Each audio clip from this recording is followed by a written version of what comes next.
So I'm Dr. Swapnil Vijay. I belong to Bhopal.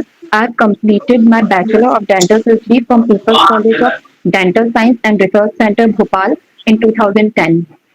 I've worked in various cities and gained hands-on experience in various dental procedures like dental extraction, scaling, and restoration, and patient management. And my hobbies are doing yoga, meditation, and cooking. Okay. आ, एक मुझे ये लगा है कि आप in like during this time आप इतने साल आप कर क्या रहे थे? लाइक आपको आपका तो 2010 में आई थिंक बीडीएस हो गया कंप्लीट। या सर बीच में मैंने प्राइवेट प्रैक्टिस ज्वाइन की थी।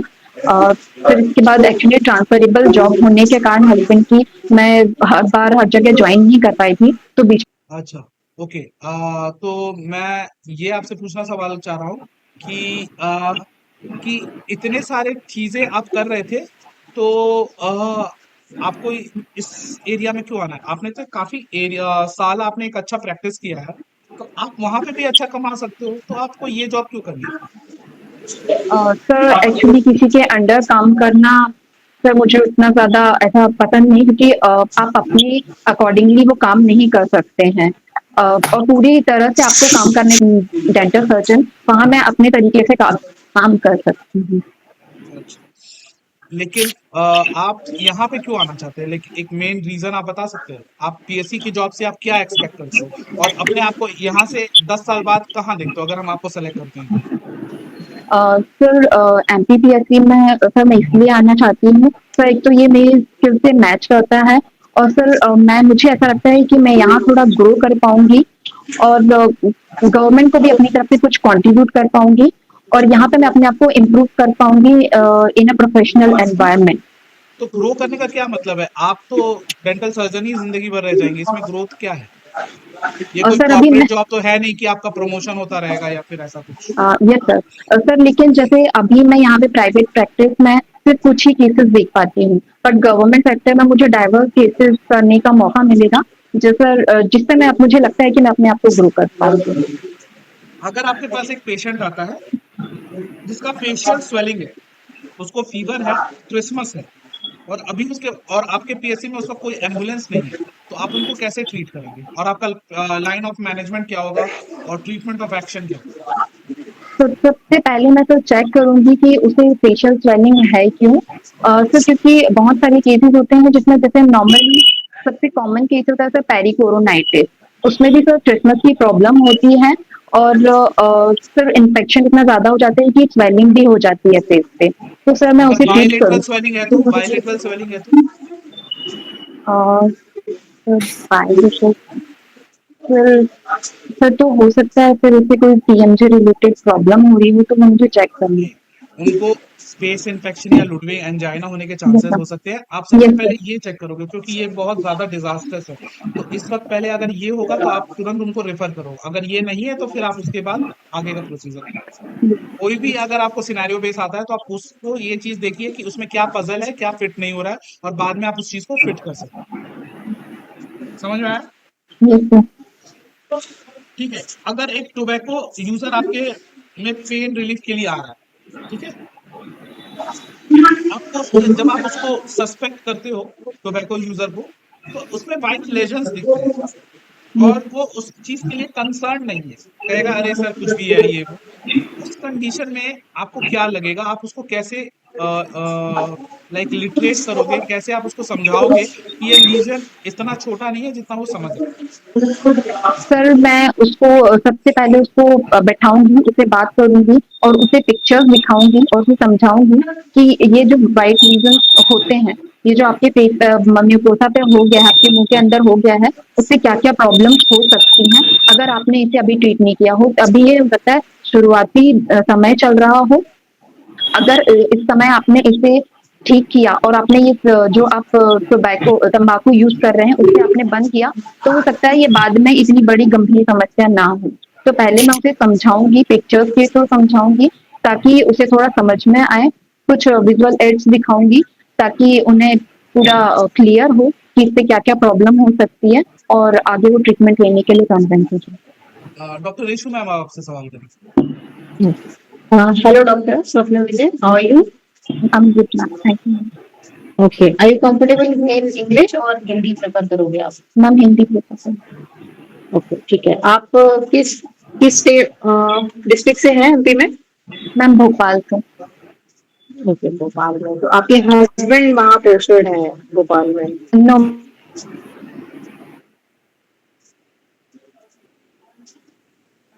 क्या बोल रहे हैं? मैम, वो मुंबई में पोस्टेड है।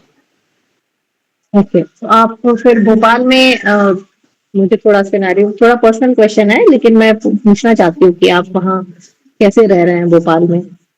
मैम एक्चुअली मैं मुंबई में ही रह रही हूँ, बट फिर मैं भोपाल शिफ्ट हो जाऊंगी क्योंकि मेरे इन लॉज भोपाल में रहते हैं। ओके, आपके इन-लॉज भोपाल रहते हैं और आपकी फैमिली मुंबई में सेटल्ड है, आप और आपके हस्बैंड, आपके किड्स। Yes ma'am. तो आप how will you manage this situation? आप जब यहाँ ज्वाइन करोगे तो आप पूरा सर्विस आपका एमपी में ही रहेगा, आपके हस्बैंड मुंबई में है, मैम एक तो तो आप मेरी दोनों फैमिली एमपी में है तो मुझे प्रॉब्लम नहीं होगी। और जब अगर मेरी जॉब यहाँ लग जाती है तो मैम मेरे हस्बैंड को भी अगर स्पाउस के तौर पे उन्हें भी ट्रांसफर मिल जाएगा। ओके, तो आपके हस्बैंड भी सेम डिपार्टमेंट में ही है, हेल्थ नो डिपार्टमेंट में? नो मैम, वो एयरपोर्ट अथॉरिटी मैनेजर है। ओके, ठीक है। इंटरव्यू पैनल में आपसे ये पूछ सकते हैं कि आप आइडियल कैंडिडेट तो नहीं है पोस्ट के लिए, तो ऐसी ऐसी क्या एक क्वालिटी है कि हम आपको सिलेक्ट करें? क्या एक ऐसा डिफरेंट चीज है जो हम आपको लेना, इसमें लेंगे तो मतलब ऐसा नहीं होगा कि गवर्नमेंट का लॉस नहीं होगा कुछ? मैम क्लिनिक स्किल तो सभी के पास में है, लेकिन मैम मैं रूरल एरिया में जाने के लिए भी प्रिपेयर हूँ, क्योंकि मैं ऑलरेडी एमपी में रह चुकी हूँ और काफी भोपाल में जिस जगह रहती हूँ वो काफी छोटा एरिया है। तो ओके, मैम मुझे ऐसी प्रॉब्लम नहीं होगी वहाँ ट्रीट करने में पेशेंट को, तो मैं वहाँ इजीली कंफर्टेबल रहूंगी। तो यू वर और born in MP and brought up yes in WhatsApp group MP WhatsApp also? Group okay, WhatsApp, yes ठीक है ना? तब तक बस देखना। ठीक है। आज आपकी बहुत स्कूलिंग वगैरह सब एमपी से ही हुई है? Yes ma'am. ठीक है, ठीक है। मैं नेक्स्ट राउंड में आपसे क्वेश्चन करती हूँ। डॉक्टर तारिक, आप कोई सवाल करना चाहते okay doctor Swapna Vijay, I just want to, मैं आपसे एक क्वेश्चन पूछ सकता हूँ कि जैसे आप इस इमरजेंसी सिचुएशंस को कैसे मैनेज करेंगे? और सपोज करिए कोई पेशेंट ने, किसी पेशेंट का आपने इलाज किया, वो पेशेंट का ट्रीटमेंट सही से नहीं हुआ, तो उस केस में आप कैसे उसको हैंडल करेंगे? अगर पेशेंट की एक्सेसिवली ब्लीडिंग हो रही है तो आप क्या करेंगे? सर अगर एक्सेसिव ब्लीडिंग हो रही है पेशेंट को तो सबसे पहले मैं अपने लोकल हीमोस्टेटिक एजेंट यूज करूंगी।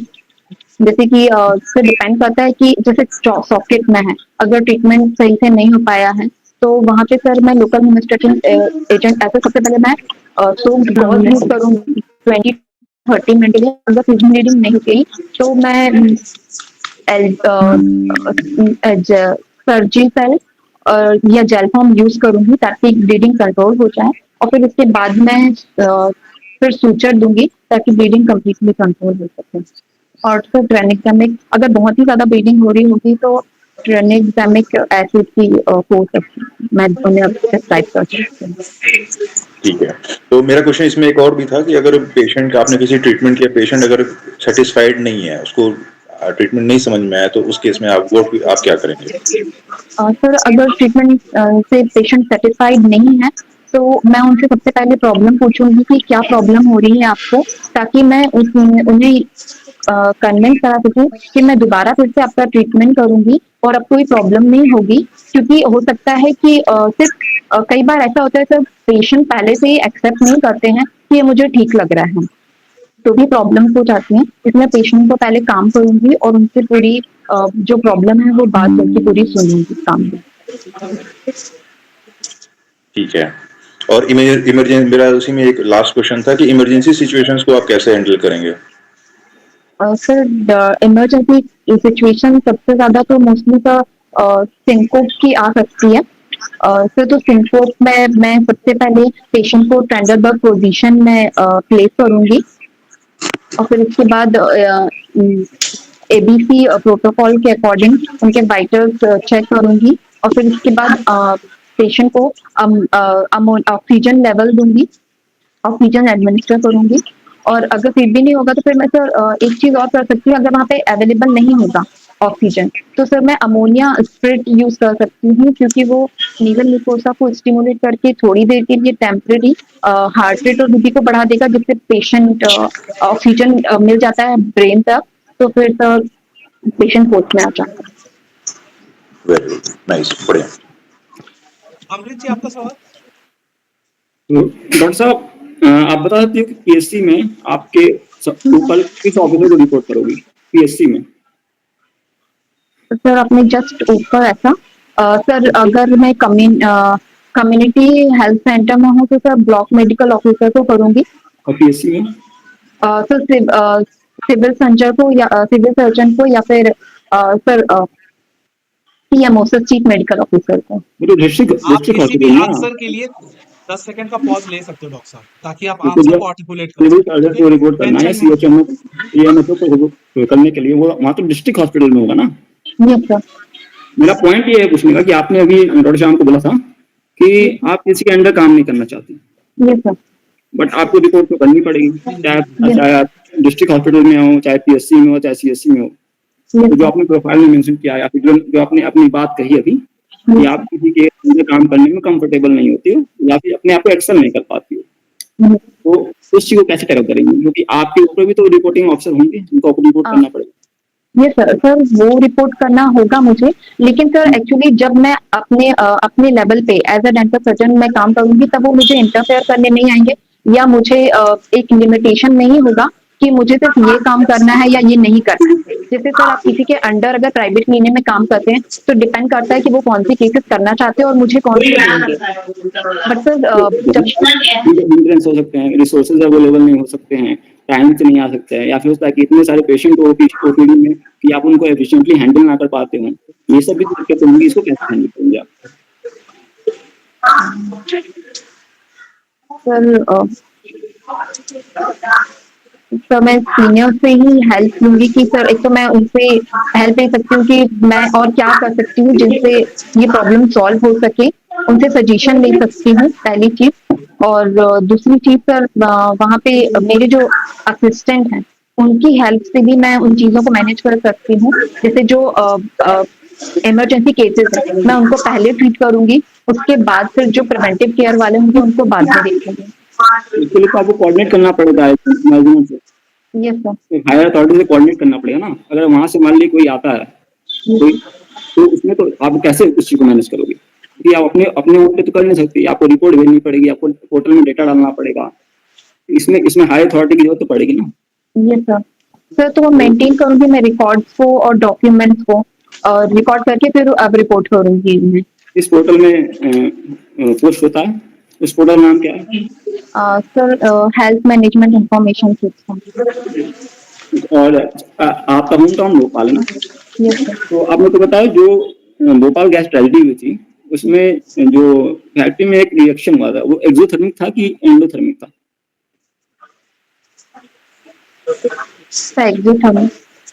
एक्सोथर्मिक था। तो उसमें क्या हुआ था, आप एक ब्रीफ में बता सकती हो कि वो लीक क्यों हुई थी?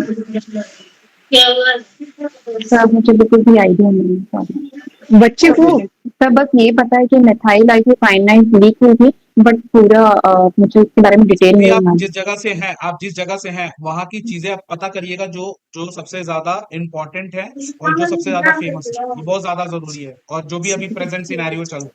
हाँ आपने डॉक्टर। आपने अपने प्रोफाइल में मेंशन किया है कि आपने क्या बोला, why you choose government job, उसके लिए क्या लिखा है? सर मैंने ये लिखा है कि क्योंकि सबसे पहले तो sir it's everyone's dream to get a government job, और सर सेकंड थिंग कि sir it matches with my skill and interest. इस चीज को जस्टिफाई करिए, इट्स एवरीवन्स ड्रीम, इसको सर जस्टिफाई करिए। सर इट्स एवरीवन ड्रीम, क्योंकि सर सभी गवर्नमेंट जॉब में आना चाहते हैं क्योंकि यहाँ जॉब सिक्योरिटी होती है। सर बहुत ज्यादा इंटरफेरेंस नहीं होते हैं। सर आप बहुत ज्यादा डाइवर्स केसेस आपको मिलते हैं यहाँ देखने के लिए, ताकि आप बहुत कुछ सीख सकें और लोगों को उसके लिए अवेयर कर पाए। और sir sir sir and I think everyone got huge respect and when he or she public has health care में government अगर आप job. जा रहे हो, ठीक है, तो सामने वाला आपको इसलिए नहीं हायर करेगा क्योंकि आप इतना पर्सनल एजेंडा रख रहे हो। वो आपको वैल्यू प्रोवाइड करोगे इसलिए आपको जॉब सिक्योरिटी देगा, ना कि आपको जॉब सिक्योरिटी है इसलिए आप वैल्यू प्रोवाइड कर रहे हो। आप समझ रहे हो? तो इसमें आपकी इंडिविजुअलिटी खत्म हो रही है। आप ऐसे भेड़ चाल में चल रही हो कि सब कर रहे इसलिए मैं कर रहा हूँ, कि आपको जॉब सिक्योरिटी मिल रही है इसलिए आप काम कर रहे हो, बट ऐसा नहीं काम होता। पब्लिक हेल्थ केयर में मास लेवल पे किया जाता है, मास लेवल पे इम्पैक्ट क्रिएट किया जाता है। उसमें ऐसे लोगों को चुना जाता है जो उस पद को, उस पोजीशन को ऑथेंटिकेट ऑथराइज कर सकें, जस्टिफाई कर सकें। अगर आप उस चीज में अगर अपना इंडिविजुअल एजेंडा लाएंगे तो सामने वाला पब्लिक हेल्थ केयर में आपको क्यों कोई एंट्री देगा? क्योंकि कहीं और हाँ, वो आपको बता देंगे उससे बेटर जॉब पोजीशन मिलती है, उससे बेटर पे मिलता है, तो आप तो उसको छोड़ दोगे। और एक पब्लिक हेल्थ केयर में किसी पोस्ट के लिए कितनी प्रोसेस से कितनी खर्चा होता है और किस लेवल पे इम्पैक्ट क्रिएट करना होता है, उसमें आपका ये जो आंसर है वो जस्टिफाई नहीं कर रहा। समझ रहे हो? इसमें ना डेडिकेशन नहीं शो हो रही है। आप इस आंसर पे काम कर सकते हैं। समझ रहे? ठीक है। रेशु मैम, आपका कोई सवाल?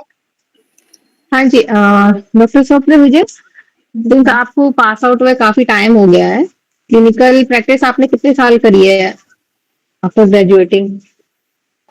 मैम काफी साल की, बट बीच में ब्रेक हुआ था थोड़ा, जैसे कोरोना टाइम में 3 इयर्स का ब्रेक हो चुका था मैम। ओके, ठीक है। तो थोड़ा मैं क्लिनिकल क्वेश्चन ही आपसे पूछूंगी। Have you heard about orthostatic hypotension?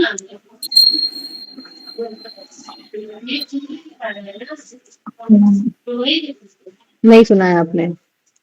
अभी डॉक्टर श्याम ने शायद कुछ क्वेश्चन आपसे पूछा था, आपने सिंकोप मेंशन किया था, या डॉक्टर तारिक? मैम ने भी मैम मुझे श्योर नहीं हूँ मैं, पर मुझे ऐसा लगता है कि मैम ये शायद डर के कारण जो हाइपरटेंशन हो जाता है, उसके कारण उसे कहते हैं शायद। नहीं, actually orthostatic hypotension is an emergency situation. Syncope जैसे आपने मेंशन किया तो सेम ही है ऑलमोस्ट। तो इसके बारे में थोड़ा पढ़ लीजिएगा, बहुत ही बेसिक सवाल है, ये पूछ सकते हैं आपसे, इसको मैनेज कैसे करना है। आपने ट्रेंडनबर्ग पोजीशन मेंशन किया था, यस मैम। सेम ये थोड़ा मेडिकल टर्म है, आपने सिंकोप नॉर्मल टर्म मेंशन किया था, सेम ही होता है, तो उसके बारे में थोड़ा देख लीजिएगा। एक क्वेश्चन मैं आपको पूछती हूँ अभी। सपोज आपके पास एक पेशेंट आता है सीएचसी पर, known patient of diabetes mellitus, आपके पास जांच लेके आता है, डॉक्टर साहब हमारा ये फलाने डॉक्टर ने जांचें करवाई थी, उसमें वो HbA1c की जांचें भी लेके आता है और अपनी शुगर की, ब्लड शुगर की भी जांचें लेके आता है। तो ही has a HbA1c level around 7.5 to 8। उस केस में आप क्या करोगे? Will you go for the procedure or will you not? Ma'am अगर वो डायबिटिक, क्योंकि मैम ये 7.8 है, इट मीन कि वो डायबिटिक तो है, तो मैम मैं सबसे पहले पेशेंट को पूछूंगी कि मतलब वो अपना मेडिसिन लेके आए हैं कि नहीं, और मैम प्रोसीजर मैं करूंगी। मैम प्रोसीजर के लिए आप, ठीक है, आपका आंसर गलत है, मैं आपको करेक्ट कर देती हूँ। अगर आपके पास पेशेंट आता है जांचें लेके अपनी, स्पेशली HbA1c की जांचें लेके आता है, तो आपको नॉर्मल लेवल के बारे में कोई नॉलेज है कितना होता है नॉर्मल? जिस मैम 7 से कम होता है तो फिर वो मैम प्री डायबिटिक है, और 7 से ज्यादा होता है तो फिर डायबिटिक हो जाए। 5.5 से 6.5 नॉर्मल रेंज में आता है, नॉर्मल रेंज। ठीक है। आप सबसे पहले क्या करोगे, भले ही आपके पास HbA1c है, आप सबसे पहले उसका रैंडम ब्लड शुगर चेक करवाओगे, वही CSC लेवल पर हो जाता है। If he has a level around 160 के अराउंड है, उसका 160 to 70 है, then you can go with the procedure. सिर्फ इमरजेंसी सिचुएशंस में कर सकते हो आप, इमरजेंसी है पेशेंट को तो आप उसमें कर सकते हो। अगर वो ऐसा प्रोसीजर इलेक्टिव है तो आप उसको भेज सकते हो, क्योंकि 7.8 है तो इसमें मतलब उसको जो उसकी थेरेपी चल रही है उसमें चेंज करने की जरूरत है, तो आप फिजिशियन के पास रेफर करोगे, आप उनका ओपिनियन लोगे कि can I go with the procedure. अगर फिजिशियन आपको देते हैं, नोट देते हैं, तो आप you can go with the procedure, अगर नहीं देते हैं then you can avoid the procedure. सबसे पहले आपको RBS चेक करवाना है, ठीक है। थोड़ा क्लिनिकल क्वेश्चंस और क्लिनिकल जो सेटअप होता है उसमें पेशेंट कैसे आते हैं इसके बारे में थोड़ा देख लीजिएगा। सिनेरियो बेस्ड क्वेश्चन आपसे 100% पूछा जाएगा। उसमें थोड़ा आप आराम से सोच के कि आगे हमें क्या करना है तब फिर जवाब दीजिए, एकदम से हड़बड़ाहट में आंसर नहीं देना है हमें। ठीक है, ओके। थोड़ा सा चेहरे पे स्माइल भी रखना है, ठीक है। तो साउंड डॉक्टर नहीं आ श्याम रहा है। Unmute yourself, sorry. Unmute unmute करिए डॉक्टर श्याम, आप म्यूट हैं। अच्छा, हाँ, मैं ये कह रहा हूँ कि थोड़ा चेहरे पे स्माइल भी रखना है। ऐसा नहीं लगना कि आप टेंशन में आपको कोई प्रताड़ित कर रहा है, नर्वस मत ठीक है। होइए, मॉक यहाँ इंटरव्यू हम का लोग सिर्फ मतलब गाइड कर रहे हैं आप लोग को। मॉक इंटरव्यू का मतलब होता है मॉक करना। हम आपको मॉक करने ही आए हैं ताकि आप जब रियल इंटरव्यू फेस करें तो आप उस तरह की दिक्कतें ना हो, और फेस पे मेरे कामनेस रखिए एकदम, ऐसा ना हो कि आप नर्वस हैं और प्रेशर में, ठीक है। ठीक है, अब मैं आपसे सिनेरियो बेस्ड क्वेश्चन करता हूँ कि अगर आपके पास एक पेशेंट आया है जिसका फ्रैक्चर टूथ क्राउन है, ठीक है, और ट्रॉमा एक दिन पहले हुआ था, ठीक है, और पेन है टच करने पे, तो अब क्या करोगे पीएससी पे उस वक्त? एक दिन पहले उनको ट्रॉमा हुआ था, टूथ का क्राउन फ्रैक्चर हो गया है, अब पेन है छूने पे, तो आप क्या करोगे, क्या प्रोसीजर रहेगा? सर सबसे पहले तो मैं उनका आईओपीए लूंगी ताकि उसे पता चले कि अगर जैसे पेन हो रहा है तो इन्फेक्शन वहां तक जा रहा है या नहीं। फिर उसके कैन आई बाद से something in between? Yes ma'am. Sorry to interrupt, लेकिन मैं कुछ कहना चाहती हूँ। Yes yes ma'am, yes yes. हाँ डॉक्टर स्वप्न विजय, डॉक्टर श्याम ने आपसे बोला है कि वो छूने पर भी टेंडर है, तो आप आईयूपीए कैसे लोगे?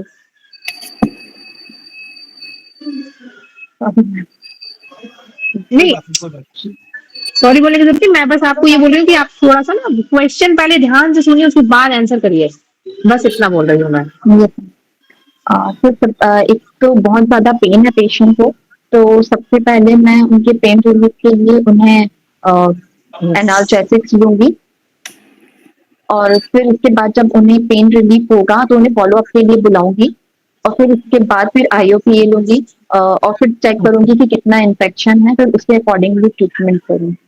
आप पल्प एक्सपोजर नहीं चेक करेंगे इतना है। तो पल्प एक्सपोजर चेक करूंगी सर, मतलब आईओपीए में सब आई थिंक जो हो जाएगा। कोई बात नहीं, कोई बात नहीं। आप सबसे पहले क्लिनिकल पल्प एक्सपोजर चेक करेंगे, पहले आप टेस्टिंग यस, करोगे कि क्या क्लिनिकल। क्या होता है।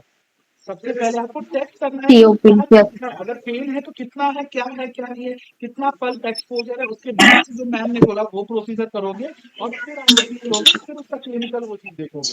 हर एक चीज का स्टेप बाय स्टेप होता है, ठीक है। पजल क्वेश्चन है, उसी पजल में आंसर होता है, ठीक है डॉक्टर साहब। अब एक 50 साल का बच्चा इंसान है जो टोबैको चूअर है, बहुत क्रोनिक, ठीक है। अब उसके मुंह में बर्निंग सेंसेशन और रेड्यूस माउथ ओपनिंग, तो आप क्या सस्पेक्ट करोगे और क्या एडवाइस करोगे? सर अगर उनको रेस्ट्रिक्टेड माउथ ओपनिंग है और बहुत टाइम से टोबैको चू रहे हैं तो सर ओरल सम्यूकस फाइब्रोसिस हो सकती है उन्हें। हाँ, तो सबसे पहले मैं सर उनका माउथ में चेक करूंगी, अगर मतलब ओरल सम्यूकस फाइब्रोसिस नहीं होगा सर, मोस्टली सस्पेक्ट तो हो चुका है, फाइब्रस बैंड होंगे अंदर, उनकी जुगुला होगी वो नॉर्मली कंपैरेटिवली स्मॉल होगी, और सर उसके लिए मैं सबसे पहले उन्हें अपने अरेका नट के कारण क्योंकि हो रही है ये, तो उन्हें मैं एडवाइस करूंगी कि आप सबसे पहले ये जो आप टोबैको च्यू कर रहे हैं उसे सबसे पहले आप बंद कीजिए, और फिर उसके बाद सर उन्हें कुछ मैं क्यों बंद करूं, मैं क्यों बंद, मैं तो खाऊंगा मैम, मैं इतने साल से खा रहा हूँ। तो मैं उन्हें समझाऊंगी कि मैं उन्हें दिखाऊंगी कुछ पिक्चर्स कि अगर आपने ये नहीं खाया तो ये कैंसर में भी बदल सकता है, जिससे आपको और ज्यादा प्रॉब्लम होगी, और फिर आपका उनको थोड़ा बताऊंगी कि फिर सर्जिकली ट्रीटमेंट करके उसे हटाना पड़ेगा बट उससे। मैं तो बहुत साल से खा रहा हूँ और बहुत लोग मेरे से जाने वाले और साल से खा रहे हैं, उनको तो कभी कुछ नहीं हुआ, तो मुझे कैसे हो जाएगा? सबकी माउथ की मुंह की कंडीशन अलग अलग होती है, ये आपके में प्रॉब्लम हो रही है इसलिए आपको ही ठीक करना होगा, अगर आप नहीं बंद करेंगे तो आपको प्रॉब्लम होगी और आगे कैंसर भी में भी बदल सकता है ये, तो इससे अच्छा ऐसे है कि रिलक्टेंट पेशेंट को आप सबसे पहले काउंसलिंग शुरू से करोगे एज अ लेमैन, जब पेशेंट रिलक्टेंट होता है अपने डिजीज के लिए और वो उस चीज को नहीं छोड़ना चाहता है, तो सबसे पहले आप उस डिजीज से उसको अवेयर कराओ, बेसिक ए से। क्योंकि वो पीएससी में आया है तो मतलब वो इतना लिटरेट नहीं है, और वो इतने टाइम से वो खा रहा है, ये सब कर रहा है, तो मतलब वो अपने जीवन को लेके अवेयर नहीं है। तो सबसे पहले आप उसे थोड़ा सा एजुकेट करोगे कि इसके क्या क्या कॉन्सिक्वेंसेस हो सकते हैं, क्या दूसरे में नहीं हो रहा है बट आप में अभी तक हो गया है, और क्या दूसरे में होने की गुंजाइश बहुत लेटर में है बट वो अभी आपके में हो गया। ठीक है, एक टाइम फ्रेम होता है कि किसी को किस डिजीज को किसी वजह से क्या हो रहा है, किसी को जल्दी हो जाता है, किसी को लेटर होता है। ठीक है, ठीक है। इसमें काउंसलिंग सबसे मेन इंपॉर्टेंट है अगर रिलक्टेंट पेशेंट आता है। एक पेशेंट है जिसको फीवर है, मलेस है, ठीक है, और उसके मल्टीपल स्मॉल अल्सर्स हैं ऑल ओवर ओरल म्यूकोसा, तो आप क्या लाइकली डायग्नोज करोगे और क्या केयर करोगे? बहुत सिंपल काम है, बहुत सिंपल। सर अगर बहुत सारे स्मॉल पांच अल्सर हैं तो और बस लगेंगी, कुछ ही दिनों से हैं, 5 तो तो मैं लगेंगी, उन्हें एक लग गई है, एब्सस 4 अल्सर और लगेंगी। समझूंगी, और सर उन्हें मैं चेक करूंगी कि अगर उन्हें कुछ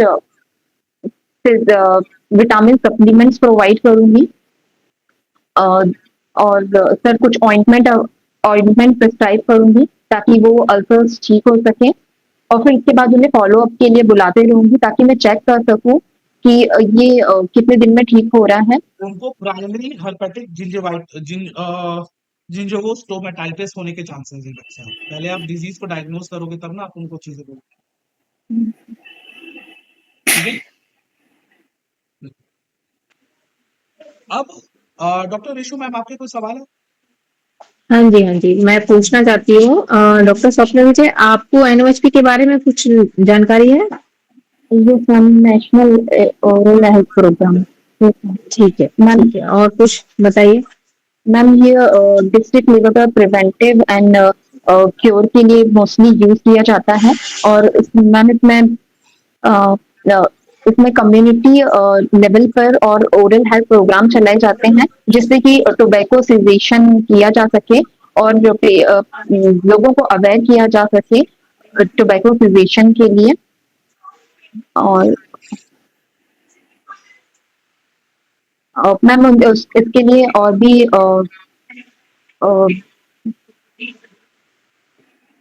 ठीक है, ठीक है, कोई बात नहीं, कोई बात नहीं, कोई बात नहीं, आप यू करिए। कैन स्किप, बट थोड़ा पढ़ लीजिएगा कुछ 4-5 पॉइंट्स जो आपसे पूछा जाएगा एनएचपी के में, तो आप तुरंत जवाब दे दें। ये ठीक ऐसा है, टॉपिक है कि इसमें अगर आप कंफ्यूज होंगे तो मतलब अच्छा इंप्रेशन नहीं पड़ेगा।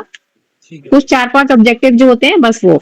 एक सिनेरियो बेस्ड क्वेश्चन मैं आपसे पूछती हूँ। सपोज आपके सीएचसी पर कोई पेशेंट आता है एक्सट्रैक्शन के लिए, आपने उसको बगैर एलर्जी टेस्ट के लोकल एनेस्थीसिया आपने अप्लाई करा है, आपने ब्लॉक दिया है, और कुछ देर बाद क्या होता है कि उसमें रैशेस आपको देखने को मिलते हैं सपोज।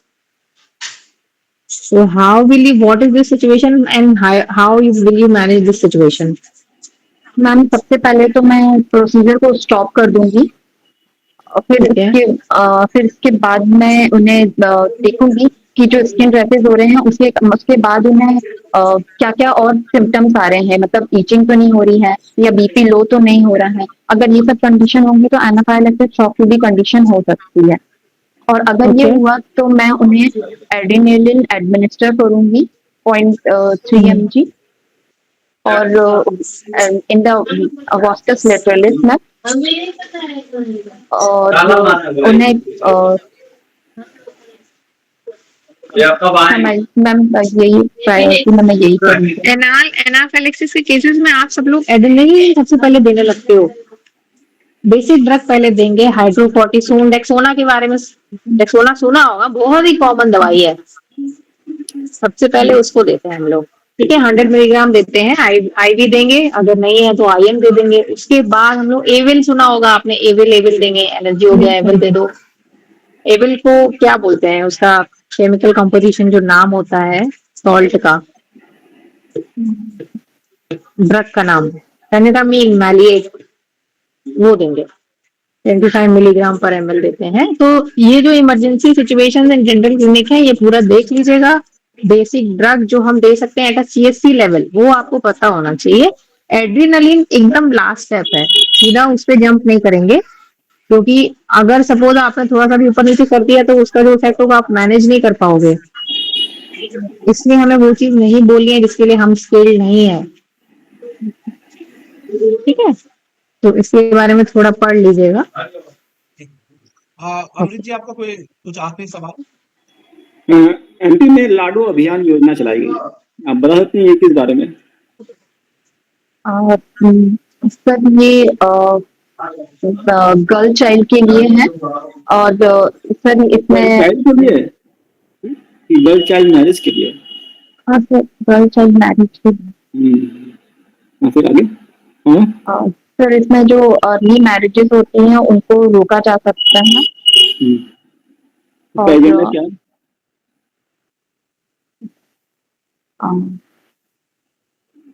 अर्ली मैरिज के पीछे रीजन क्या है? बेटा बेटी बचाओ बेटी पढ़ाओ अभियान। पक्का? इन्फेंट मोर्टेलिटी होती है, मैटरनल मोर्टेलिटी होती है, उसको कम करने को किया गया है। अच्छा आप ये बताओ, स्कूल हेल्थ प्रोग्राम के बारे में आपको पता है? Yes sir. ये क्या होता है इसके बारे में थोड़ा सा? Sir school health programme sir PHC और सीएचसी दोनों लेवल पे किया जाता है। सर इसमें बच्चों को मतलब पहले प्रिवेंटिव के तौर पे सबसे पहले वॉल ऑक्लूजन या कैरीज को चेक किया जाता है ताकि प्रिवेंटिव केयर किया जा सके। और फिर इसके लिए कम्युनिटी फ्लोराइड एप्लीकेशन भी दिए जा सकते हैं ताकि कैरीज से बचा जा सके। Pit and paper sealant use कर सकते हैं। And sir oral hygiene instruction बच्चों को सिखाया जाता है जिसमें और एजुकेट किया जाता है बच्चों को। अच्छा आपको पता है कि ओवरऑल एमपी में कितने नंबर ऑफ बेड्स कितने हैं? कोई टेंटेटिव आइडिया? ये सर 4000 के अबव ही है। 4000 और 4000 सर 4 कितने नंबर ऑफ बेड कितने? 4000। मैं फिर से पूछ रहा हूँ कि बेड्स कितने हैं एमपी में? फिर चलिए कोई बात नहीं। पीएचसी और सीएससी कितनी है? पीएचसी और सीएससी कोई tentative idea? Yes sir CHC 350 के अराउंड है एंड पीएचसी सर 1400 के अराउंड। ठीक। देखिए डॉक्टर साहब, हाँ अब मैं देखिए आपको काम रहना है, पूरे टाइम आपको कामनेस रखनी है, इसका ट्राई करिए, ठीक है? और इस तरह से आप थोड़ा सा परेशान मत दिखिएगा, अभी आपको बहुत टेंशन है, नर्वसनेस नहीं दिखनी चाहिए। अच्छा मैम, आपका फीडबैक इनके लिए? डॉक्टर स्वप्नवी जी को मैं यही फीडबैक देना चाहती हूँ कि जैसे आप इंटरव्यू देने जाओगे ना, तो जैसे डॉक्टर श्याम ने बोला कि नर्वसनेस नहीं दिखते, रिलैक्स होके जाइए। मुझे लग रहा है कि काफी टाइम बाद आप शायद कोई एग्जाम दे रहे हो इसलिए आप ज्यादा नर्वस हो, ये सोच के बिल्कुल मत जाइए। थोड़ा सा क्या है, आपको अभी जो बेसिक चीजें क्वेश्चंस हैं, सिनेरियो बेस्ड क्वेश्चन और जो आपकी स्टेट से रिलेटेड जो जनरल नॉलेज के क्वेश्चन है उनको जरूर देख के जाइएगा। जो भी आपने अभी तक पढ़ाई करी है, जो भी प्रिपरेशन करी है उसको रिवाइज कर लीजिए। बेसिक चीजें जो है emergency in dental situation scenario based question है, बेसिक पेन मैनेजमेंट और आपको एंटीबायोटिक्स क्या प्रिस्क्राइब करनी है, सीएससी लेवल पर डाइट एंड ऑल, ये सब पूछा जा सकता है आपसे। बिल्कुल नर्वस होकर नहीं जाना है, ये नहीं सोचना है कि हम कोई एग्जाम नहीं दिया है, इतने साल आपने प्रैक्टिस छोड़ दी, कोई मतलब नहीं है। आपने एग्जाम क्वालिफाई किया, आप एलिजिबल हो, रिव्यू जाइए आराम से दीजिए, नर्वस नहीं होना। All the best. Amrit ji, आपका फीडबैक? मुझे क्या लगता है ना कि आप जो लंबा गैप है वो आपके अंदर एक इनसिक्योरिटी ट्रिगर कर रहा है, और उस इनसिक्योरिटी के कारण ना आपको जो चीज आ भी रहा है वो ऐसा लग रहा है कि आप उस चीज को रख के आए हैं। ठीक है, तो एकदम रिलैक्स करना है, एकदम रिलैक्स होकर जाना है, तो इसमें दिक्कत वाली बात नहीं है। ठीक है, और ऐसी कोई भी चीज नहीं बोलनी है कि जो आपको नहीं पता। और बेसिक जीके तो आपको आना ही चाहिए। सपोज आप भोपाल से हैं, तो आप अगर आपके प्रोफाइल में लिखा है भोपाल से हैं, आपकी क्या हॉबी है, तो उसके ही रिगार्डिंग क्वेश्चन पूछा जाएगा। ठीक है, उसमें आपको थोड़ा भी हिचकिचाना नहीं है, लेकिन थोड़ा पढ़ के जाना है, क्योंकि मेन सोल जो होता है किसी भी उस नॉलेज ही होता है। जो आप कितना ही बोल लो कि पर्सनैलिटी कैसी है, ये कैसी है, वो सब बाद में हो जाता है। अगर आपके पास नॉलेज नहीं है, ठीक है, तो वो चीज एक कह सकते हैं वो सब बाई प्रोडक्ट है। एक्चुअल चीज तो कंटेंट होना चाहिए आपके पास, तो उसमें थोड़ा मेरे ख्याल से मेहनत करने की आवश्यकता है आपको। ठीक है, क्योंकि आप और कभी कभी क्या होता है ना कि अगर आप नर्वसनेस दिखाओगे, ठीक है, तो वो समझ जाएगा कि ये प्रेशर हैंडल नहीं कर पाएगा, तो फिर आपसे ऊपर किसी और कैंडिडेट को तवज्जो देगा उस केस में, ठीक है। आप पढ़ के जाओ, बहुत टाइम है अभी, इसमें कोई दिक्कत नहीं है, ठीक है। प्रेशर हैंडल करना फर्स्ट सीखना पड़ेगा। एक चीज और मैं बोलना चाहती हूँ, doctor Swapna Vijay, focus on your skills and qualities rather than on your flaws. ठीक है, आप इस बारे में थोड़ा सोचिए, कॉन्फिडेंस लेके जाइए, आराम से जवाब दीजिए, सुन के जवाब दीजिए, जो चीज आपको नहीं होती है आप सामने उसको स्किप कर सकते हैं।